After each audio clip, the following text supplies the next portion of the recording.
கொழும்பில் அனுர அரசுக்கு எதிராக வெடித்த மாபெரும் போராட்டம்.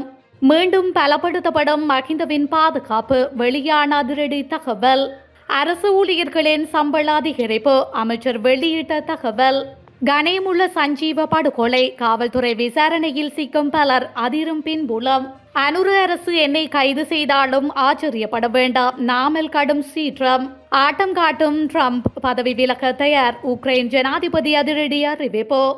வடக்கில் கொட்டி தீர்க்க போகும் மழை. மக்களுக்கு வெளியான அறிவிப்பு. கொழும்பு ஹோட்டலுக்குள் சடலம் மீட்பு. இரத்த காயங்கள் உள்ளதாக போலீசார் தெரிவிப்பு. கொழும்பில் ஜனாதிபதி அனுரகுமார திசாநாயக்க அரசாங்கத்திற்கு எதிராக மாபெரும் போராட்டம் ஒன்று முன்னெடுக்கப்பட்டது. சுகாதார அமைச்சிற்கு முன்பாக இன்று இணை சுகாதார பட்டதாரிகளால் குறித்த போராட்டம் மேற்கொள்ளப்பட்டது.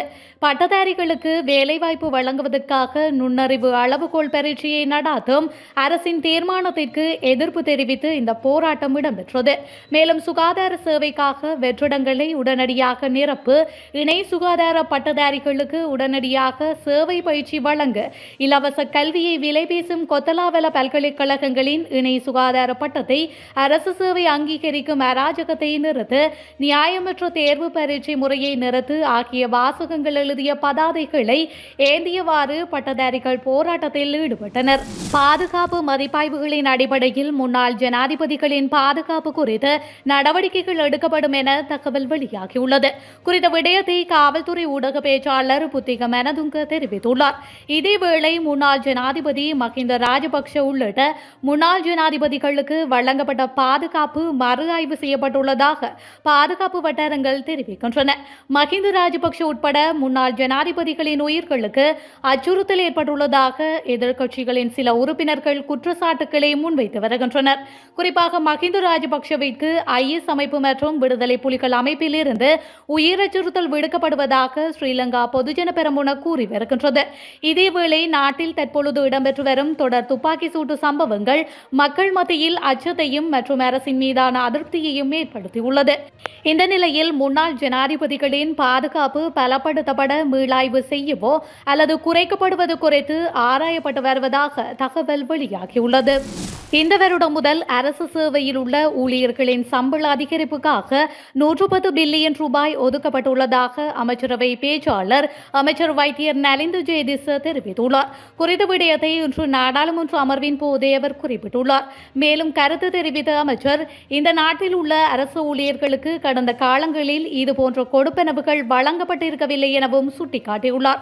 COVID-19 தொற்று காலத்தில் தவறான அரசியல் முடிவுகள் எடுக்கப்படும் போதும் கூட சுகாதாரத்துறை ஊழியர்கள் தங்களின் பங்களிப்பினை பெற்றுக் கொடுத்ததன் காரணமாகத்தான் சுகாதாரத்துறை ஓரளவு சரிசீரான நிலையில் கொண்டு செல்ல முடிந்துள்ளதாக தெரிவித்துள்ளார். மேலும் அரசு ஊழியர்கள் மீது பாரிய அளவு வரிகள் விதிக்கப்பட்டிருந்தாலும் கூட நம் நாடு என்ற எண்ணத்துடன் சேவையை வழங்குபவர்களை மதிப்பதாகவும் அவர் குறிப்பிட்டுள்ளார்.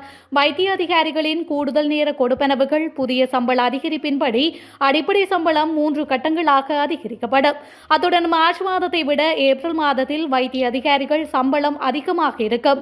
மேலும் ஆரம்ப நிலை வைத்திய அதிகாரியின் அடிப்படை சம்பளம் 26,000 ரூபாவினால் அதிகரிக்கப்பட்டுள்ளது என அவர் தெரிவித்துள்ளார்.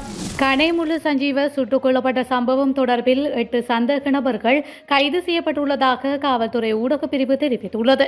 குற்றத்தை செய்த பிறகு துப்பாக்கி சூடு நடத்தியவரையும் மற்ற சந்தேக நபரையும் முச்சக்கர வண்டியில் ஏற்றி சென்று குற்றத்தை தூண்டியதற்காக 2 சந்தேக நபர்கள் கைது செய்யப்பட்டுள்ளனர். கைது செய்யப்பட்ட இருவரும் 19 மற்றும் 25 வயதுடையவர்கள். சம்பந்தப்பட்ட முச்சக்கர வண்டி விசாரணை அதிகாரிகளால் கைப்பற்றப்பட்டுள்ளமையும் குறிப்பிடத்தக்கது. கொழும்பில் சொகுசு ஹோட்டல் ஒன்றில் வெளிநாட்டவர் ஒருவரின் சடலம் மீட்கப்பட்டுள்ளதாக போலீசார் தெரிவித்துள்ளனர். கொம்பனி வீதியில் அமைந்துள்ள ஹோட்டல் ஒன்றில் சீன பிரஜையின் சடலம் இன்று மீட்கப்பட்டுள்ளதாக போலீஸ் ஊடக பேச்சாளர் புத்திக மெனதுங்க தெரிவித்துள்ளார். உடலில் இரத்த கசிவுகள் காணப்பட்டுள்ள நிலையில் மரணத்தில் போலீசார் சந்தேகம் வெளியிட்டுள்ளனர்.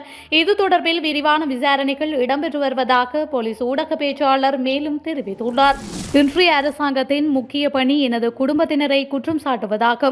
நாளை நான் கைது செய்யப்பட்டாலும் யாரும் ஆச்சரியப்பட வேண்டியதில்லை என்று ஸ்ரீலங்கா பொதுஜன பெரமுனவின் தேசிய அமைப்பாளர் நாடாளுமன்ற உறுப்பினர் நாமல் ராஜபக்ஷ நேற்று களுத்துறையில் தெரிவித்துள்ளார். களுத்துறையில் உள்ள வரலாற்று சிறப்புமிக்க போதிமரத்திற்கு அருகில் ஸ்ரீலங்கா ஸ்ரீலங்கா பொதுஜன பெரமுனவின் கிராமத்திற்கு கிராமம் களுத்துறை மாவட்ட நிகழ்ச்சி திட்டத்தை தொடங்கி வைத்து உரையாற்றும் போதே அவர் இந்த கருத்தை வெளியிட்டுள்ளார். தேசிய மக்கள் சக்தி கட்சியில் உள்ள அனைத்து உறுப்பினர்களும் அரசாங்கமும் இணைந்து செயல்பட வேண்டும். நாங்கள் எங்கள் கிராமத்திற்கு கிராமம் திட்டத்தை நாடு முழுவதும் எடுத்து சென்று கட்சியை சுற்றி மக்களை ஒன்றிணைக்கின்றோம். வர இருக்கும் உள்ளூராட்சி மன்ற தேர்தலுக்கு கிராமங்களால் ஏற்றுக்கொள்ளப்பட்ட ஒரு நல்ல வேட்பாளர் குழுவை முன்வைப்போம் என்று நம்புகின்றோம் என்று அவர் குறிப்பிட்டுள்ளார். வடக்கு, வடமத்திய, கிழக்கு, ஊவா மற்றும் மத்திய மாகாணங்களிலும் ஹம்பாந்தோட்டை மாவட்டத்திலும் இன்று முதல் அடுத்த சில நாட்களுக்கு மழையுடனான வானிலை நிலவக்கூடும் என வளிமண்டலவியல் திணைக்களம் எதிர்வு கூறியுள்ளது. வளிமண்டலவியல் திணைக்களம் இன்று விடுத்துள்ள அறிக்கையில் இந்த விடயம் தெரிவிக்கப்பட்டுள்ளது. மேல் மற்றும் சப்ரகமுவ மாகாணங்களிலும் காலி மற்றும் மாத்தறை மாவட்டங்களிலும் மாலை அல்லது இரவு வேளையில் பலத்த காற்று வீசக்கூடும். வடக்கு, கிழக்கு, வடமத்திய மற்றும் வடமேல் மாகாணங்களிலும் மாத்தளை மற்றும் ஹம்பாந்தோட்டை மாவட்டங்களிலும் அவ்வப்போது மணித்தியாலத்துக்கு 30 தொடக்கம் 40 கிலோமீட்டர் வேகத்தில் காற்று வீசக்கூடும். இடியுடன் கூடிய மழையின் போது தற்காலிகமாக பலத்த காற்று மற்றும் மின்னல் தாக்கங்களினால் ஏற்படக்கூடிய பாதிப்புகளை குறைத்துக் கொள்ள போதுமான முன்னெச்சரிக்கை நடவடிக்கைகளை எடுக்குமாறு பொதுமக்களை வளிமண்டலவியல் திணைக்களம் கூறியுள்ளது. தனது ஜனாதிபதி பதவியை விட்டுக் கொடுக்க தயார் என உக்ரைன் ஜனாதிபதி வெலோடிமிர் செலஸ்கி தெரிவித்துள்ளார். நாளை உக்ரைனில் நடைபெறும் கூட்டத்தில் சில வலுவான முடிவுகள் எடுக்கப்பட உள்ளதாகவும் அவர் மேலும் குறிப்பிட்டுள்ளார். ஊடகவியலாளர் சந்திப்பொன்றில் கேட்கப்பட்ட கேள்வியொன்றுக்கு பதிலளிக்கும் போதே அவர் இதனை தெரிவித்துள்ளார்.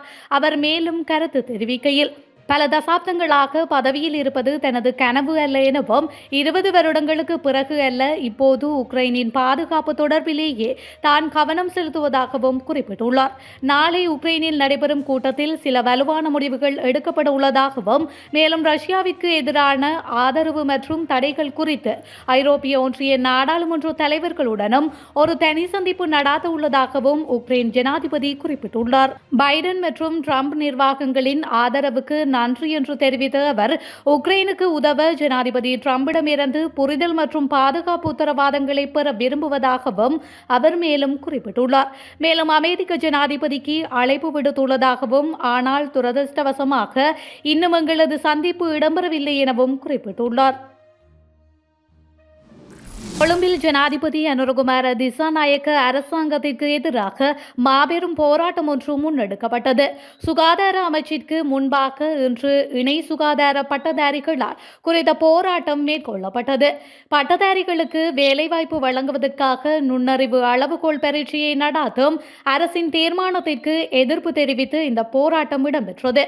மேலும் சுகாதார சேவைக்காக வெற்றிடங்களை உடனடியாக நிரப்பு, இணை சுகாதார பட்டதாரிகளுக்கு உடனடியாக சேவை பயிற்சி வழங்க, இலவச கல்வியை விலை பேசும் கொத்தலாவல பல்கலைக்கழகங்களின் இணை சுகாதார பட்டத்தை அரசு சேவை அங்கீகரிக்கும் அராஜகத்தை நிறுத்து, நியாயமற்ற தேர்வு பரீட்சை முறையை நிறுத்து ஆகிய வாசகங்கள் எழுதிய பதாதைகளை ஏந்தியவாறு பட்டதாரிகள் போராட்டத்தில் ஈடுபட்டனர்.